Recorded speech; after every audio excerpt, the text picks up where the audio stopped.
Welcome to the Big Blue Radio Show, coming to you on Tulsa Community College's online radio station, The Grid, and on the Creativity Channel. I'm Greg Stone, Provost of TCC's Metro Campus. I'm Lee Goodson, President of Tulsa Community College. Service learning offers students the chance to work one-on-one with people throughout their community and around the world. Today we'll visit with Professors Lyons-Coyle and Lisa Gerow about their students' experiences in Nicaragua on the Big Blue Radio Show.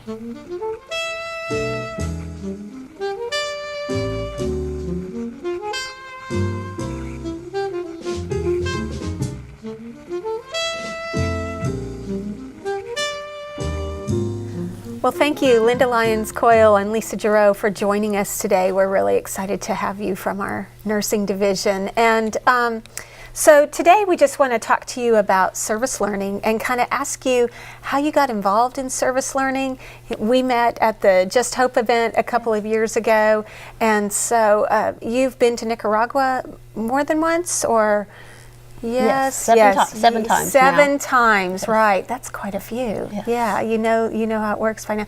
But tell us how you got involved in those types of activities.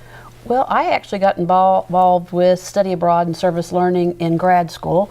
Back in 1998, I was getting my degree, and I got to go to England and do my two passions, nursing and travel.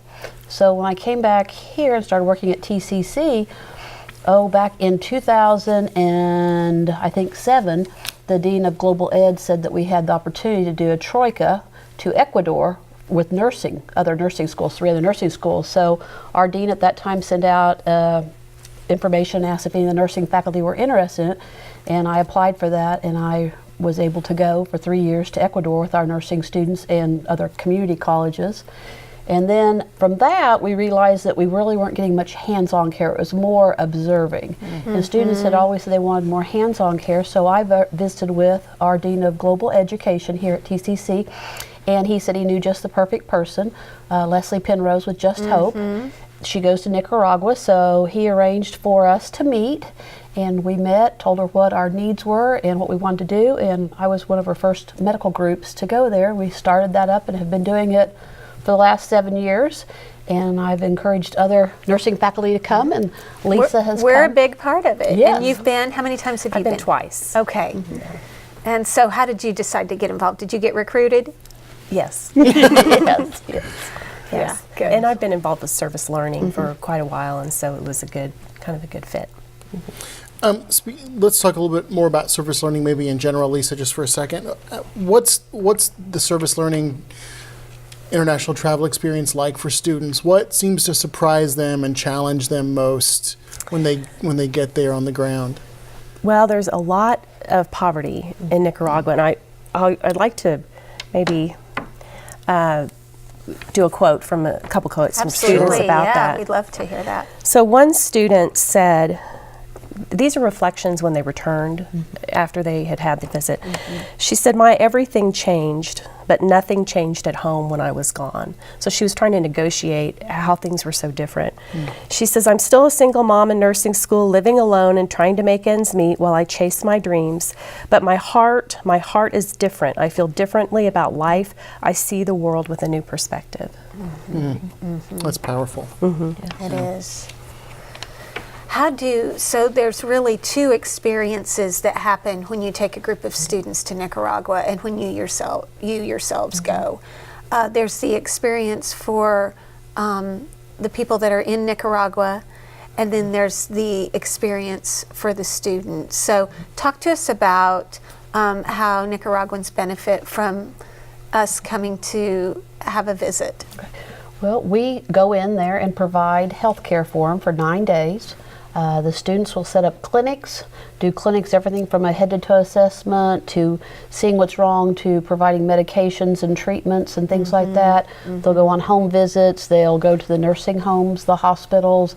They have a wide variety of range from birth to almost death is what the students will get to see, and help with the health care. They also will take donations to them, whether it's donations of medical supplies or clothing, shoes, things like that, baby formula. They also just volunteer their time and show the Nicaraguans how caring we from the United States are and what nurses are. And now that we've been there for 7 years, we've established a relationship with a lot of the community. So part of Just Hope is not just going in and being like Santa Claus and coming right back out. I've been there for 7 years now and seen the little kids grow up. And so we have relationships with them, and they get to know us. So that's a nice benefit. And actually not just us, we have some students that have actually gone the trip for 3 years in a row because they've established relationships with them. And so that's a big part of their learning process, And so for the students, how do they live? So our students go there, it's a lot of poverty is surrounding it. That's the service piece of it. And so how do our students adjust to that when they get there, and how does that work, and what are the accommodations like so that they can be there 9 days? And Well, they're not glamorous, I'll tell you Right. that. They're not hotels. And they And don't, in the first place we stayed, there was no running water even. Okay, So wow. we had to shower with buckets. buckets.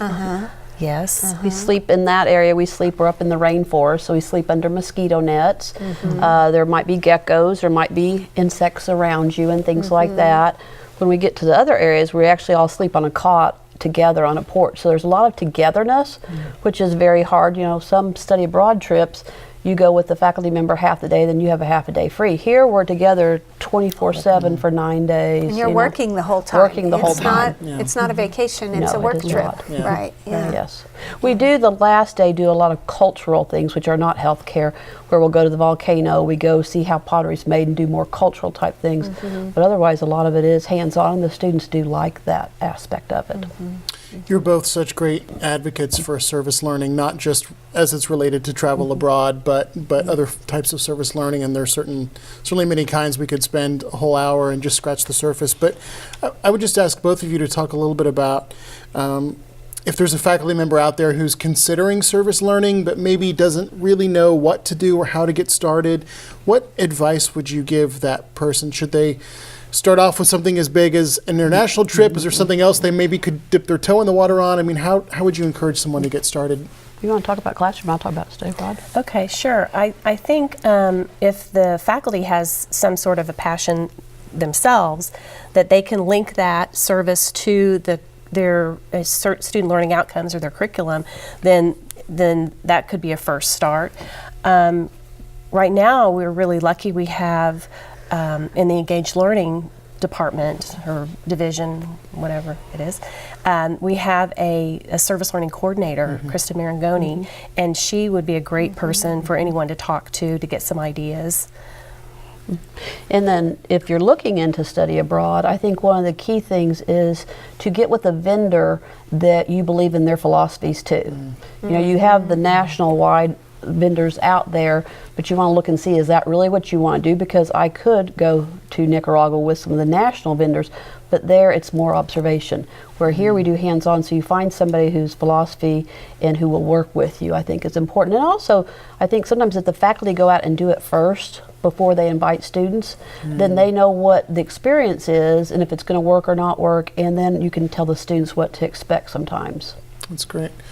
And it also occurs to me, too, we mentioned the organization that you first got involved with, Just Hope. Can you tell us a little bit about that organization? Because I know there a lot of people in our community or even at TCC may be familiar with the work they do, but some others may not. Tell us about Just Hope. Well, Just Hope, the executive director is the Reverend Leslie Penrose. She's from Tulsa. She has been going to Nicaragua since the 1970s. She has found that as her purpose. They started first going in and getting clean water to the rural areas. They go out to the rural areas where no one else ever goes. There are other, groups that go to Nicaragua, but very few of them go to the areas she goes to because they're very, very remote. And like I mentioned, we were one of the first ones to do health care with her. So she wanted us, so we went down there and did that. Since we've done that, our dental hygiene students now go there. We've got them involved in that. Music has done it. Videography has gone down there. So we have actually gotten more people, and she's been excited about that. We've also actually got other colleges involved. We've had a couple of nursing faculty from other community colleges in the state travel with us, try it out, and have since gone on with their schools and got groups going at other times too. But Just Hope is a wonderful organization, very, very, very little overhead. All of it goes back to the community, and as I mentioned, it's not just to go in one time. It is to establish a relationship with the community and the people in the communities.